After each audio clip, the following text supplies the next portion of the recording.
Okay जी। अभी इस video में हमने बात करनी है मॉरल डेवलपमेंट की। इससे पहले जो बातचीत हो चुकी बच्चों को पढ़ाते हुए कि हमने अपने इस माइंड को कैसे ग्रो करना है और यानी कोग्निशन को किस तरीके से बेहतर कर सकते हैं, उसके लिए एक बड़ी ही आसान सा कोग्निशन डेवलपमेंट पे बात हो चुकी है कि कैसे हम पहली बात रिमेंबर करते हैं, उसके बाद उसे अंडरस्टैंड करते हैं और उसके बाद जो है वो आगे चलते हुए उसे अप्लाई करते हैं और उसके बाद यानी जो भी बात होती है वो बड़ी क्लियर हो जाती है। लेकिन ये बात अभी जो होने जा रही है ये है 1930s की। तो देखा ये गया कि बहुत ज़्यादा लोग जो हैं वो पढ़े लिखे लोग हैं, डॉक्टर्स हैं, टीचर्स हैं, इवन के जो उस सोसाइटी में जो पार्सर्स थे जो कि मज़हब की तबलीग किया करते थे, लेकिन इखलाकी तौर पर वो उनका बुरा हाल था।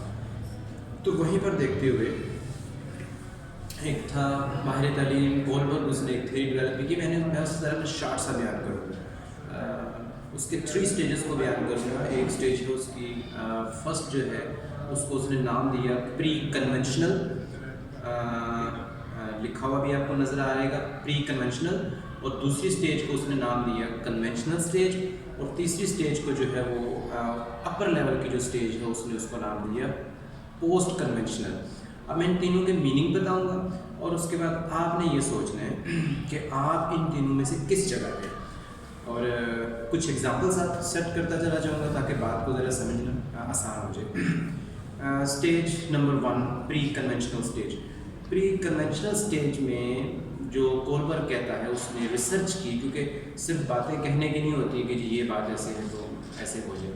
उसने बाकायदा एक रिसर्च की और मुख्तलिफ लोगों के जाके व्यूज़ लिए और एक क्वेश्चनर उसने बनाया, और रिसर्च पेपर के बाद उसने देखा कि सोसाइटी में 90% जो लोग हैं ना, यानी 100 में से 90% लोग वो प्री कन्वेंशनल स्टेज पे हैं, 9% जो लोग हैं वो हैं कन्वेंशनल स्टेज के, और कुछ इक्का दुक्का जो हैं वो पोस्ट कन्वेंशनल स्टेज के लोग हैं।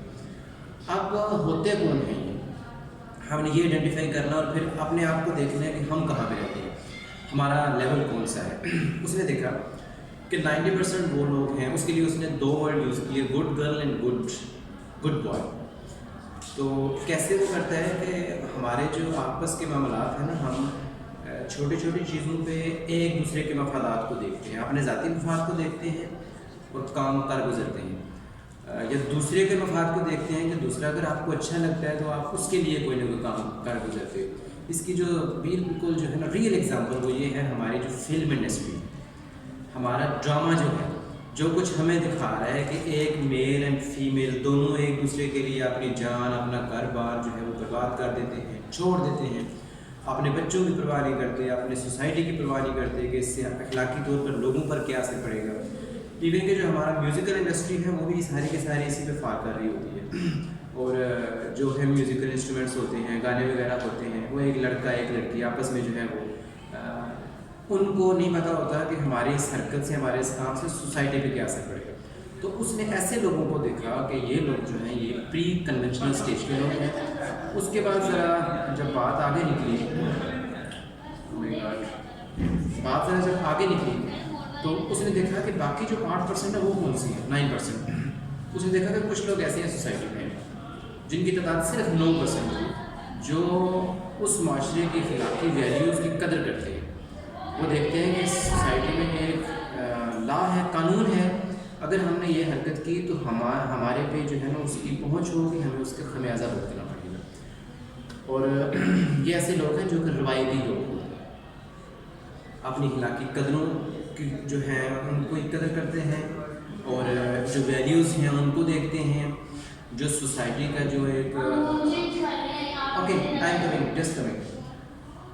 जो रियासत का कानून है उसको फॉलो करते हैं, ये कन्वेंशनल लोग हैं। अच्छा, तो तीसरे कौन से लोग हैं, मैं तो जल्दी से समअप करूँगा। तीसरे उसने कहा कि वो लोग हैं जो बियॉन्ड बोथ दीज, इनसे आगे जिनकी सोच है। अब ज़रा इसकी मैं एग्जांपल दूँ, फिर आप देखिएगा कि आप किस लेवल के हैं। जिस तरह मोहम्मद अली जिन्ना, वो एक पोस्ट कन्वेंशनल स्टेज के बंदे थे, जिन्होंने बहुत दूर की सोची कि हमारा एक सब कॉन्टिनेंट में अलग से एक कंट्री होना चाहिए। تو وہ اسٹیج. اسی طرح گاندھی کو بھی ہم کہہ سکتے ہیں کہ اس نے انگریزوں سے جو ہے وہ نجات حاصل کی اور کہا کہ ہمارا ایک سیپریٹ ہوم لینڈ ہونا چاہیے. ارشمیدس کو ہم کہہ سکتے ہیں کہ وہ ایک پوسٹ کنونشنل بندہ تھا جس نے منطقی لاجیکل باتیں کی، ایون کہ وہ اس وقت اس سوسائٹی کے نارمس کے خلاف تھی باتیں، لیکن اس نے کہا کہ نہیں، یہ جو صحیح بات ہے وہ صحیح ہے. تو ایون تو اس کو اس وقت جو ہے وہ ایک زہر کا پیالہ پینا پڑا، لیکن اس نے اپنے اصول جو تھے ان سے انحراف نہیں کیا. تو یہ کل کا لوگ ہوتا ہے. یہ سمجھے کہ 300 سال یا 200 سال میں کوئی ایک لیڈر جو ہے وہ پیدا ہوتا ہے جو لمبی سوچ اس کی ہوتی ہے کہ ہم نے اپنی اس نیشن کو، اس قوم کو کس طرح لے کے جا رہے ہیں.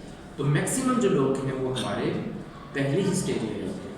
تو ہم نے اگر ایک بہترین سٹیزن بننا ہے تو ہمیں کنونشنل اسٹیج پہ رہنا ہوگا. جس سوسائٹی میں ہم رہ رہے ہیں اس سوسائٹی کی اخلاقی قدروں کو دیکھنا ہوگا.